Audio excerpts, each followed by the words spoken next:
Who boy, we've been losing people left and right in the culture.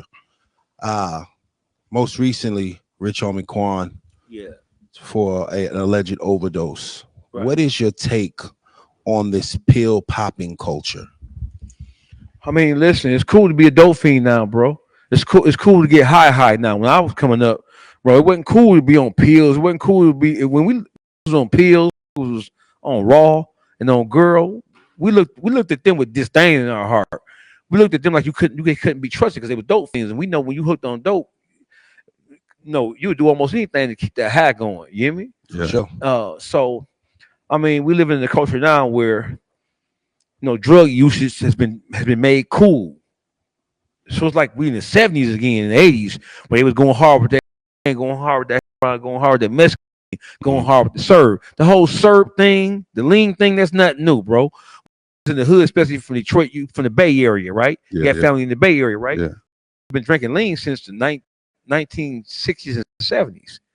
Really? Yeah, I ain't can nothing, remember ain't new. I can remember a time when rappers talk about dealing the dope. Right. Now rappers talk about using the Dope dope. fiend culture, bro. Because that happens because anybody is allowed into the music business right now, bro. They don't give. There's no there's no standards. There's no morals now, and so the hip hop game is just really a reflection of what you see in the street, bro. So you can't blame hip hop for adopting the whole dope fiend mentality and I'm getting high and I'm mentality. That's from the streets.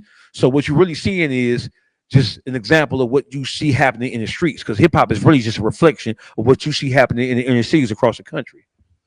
Yeah, and it's just so unfortunate that it almost seems like we're becoming praying like just little sitting ducks when it comes to usage and they keep it's like when one thing kind of slows down, here comes when crack slows down, here comes Man, listen, Nietzsche.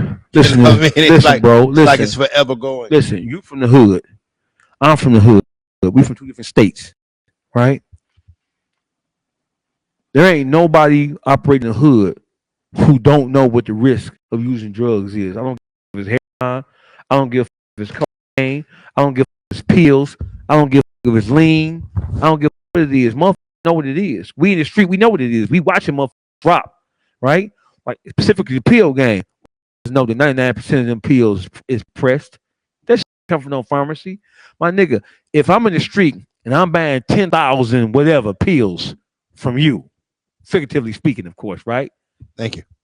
What? Drop a bomb. Hey, listen, if I'm coming to Nietzsche and I said Nietzsche, I need 10,000 of them, whatever. Yeah. What script is this nigga feeling that they gonna give him 10,000 pills? You know that get pressed. Yeah. Man, like Kodak said, I ate the pill and I knew it was fake because I'm a gremlin. Yeah. These don't give a about they want to get high. They're more concerned with getting high than they are with the risk of dying from getting high. It's as simple as that.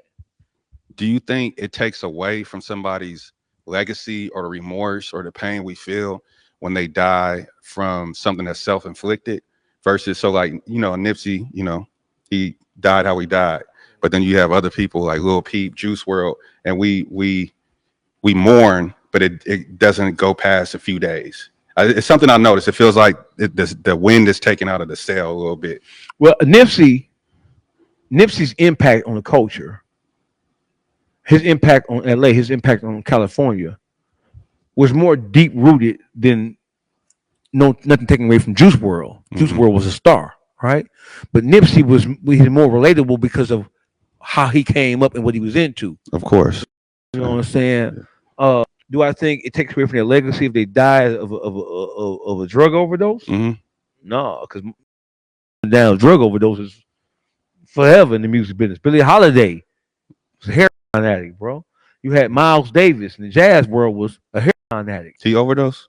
No, he ain't overdosed, but he was a dope fiend. Yeah. So Okay. we don't expect entertainers to be perfect. We don't expect athletes to be perfect. We know now, with all the access that we have, and we can able to look into the lives of all these stars and athletes. We know these. We once upon a time we thought that they were like gods, Yeah. right? The second coming of Jesus. Mhm. But we know these now dope fiends and up in the head, man. Do you think like society almost applauds it? Like, I mean, going back to like, I mean, jazz, like people used to say like Coltrane, Yeah, all them was heroin way addicts. colder when Yeah. he was high than when he was sober. You Yeah. know what I'm saying? And then now like